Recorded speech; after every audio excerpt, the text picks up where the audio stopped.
பேசலாம். அன்னாரிவாளையத்தின் முன்பாக கூடியிருக்கக்கூடிய திமுக தொண்டர்களின் உணர்வுகளை தற்போது நாம் பார்க்கலாம். காப்பாற்ற முடியும் தமிழ்நாட்டு ஜனங்களையா காப்பாற்ற போறாங்க. டெய்லி ஒரு பொண்ணு கூட ஊரை சுத்தம் அதுதான் நடக்க போகுது தமிழ்நாட்டு.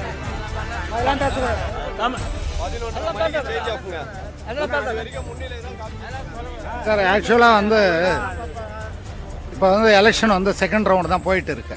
இந்த செகண்ட் ரவுண்ட்லேயே முதல்ல திருச்சியில் நேரு மினிஸ்டர் பின்னாடி போயிருந்தார், அன்பில் மகேஷ் பின்னாடி போயிருந்தார். அவங்க இப்போ முந்திட்டு வர்றாங்க. மதுரையில் திருப்பரங்குன்றம் முந்திட்டு வர்றோம்.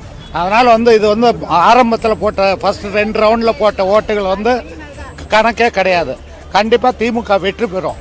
காரணம் என்னன்னா, திராவிட முன்னேற்ற கழகம் மகளிருக்கு பார்த்து செஞ்சுச்சு, குழந்தைகளுக்கு பார்த்து செஞ்சுச்சு.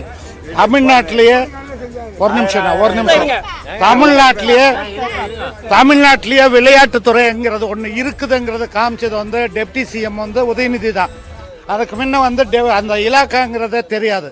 அதில் ஒவ்வொரு வருஷமும் 16 லட்சம் குழந்தைகளை கூப்பிட்டு சிஎம் டிராஃபி நடத்தி அவங்களுக்கு போனஸ் கொடுத்துருக்காரு.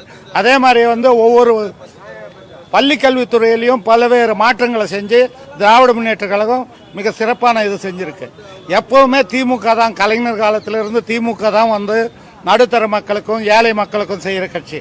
ஆனால் மக்கள் சில நேரங்களில் ஏமாந்துருவாங்க. ஆனால் இந்த முறை மக்கள் ஏமாற மாட்டாங்க. 1 மணிக்கு மேலே டேர்ன் ஆகும். இப்பயே நானும் பார்த்துட்டு இருந்தேன் லாஸ்ட் ½ அன் ஹவராக மொபைலு.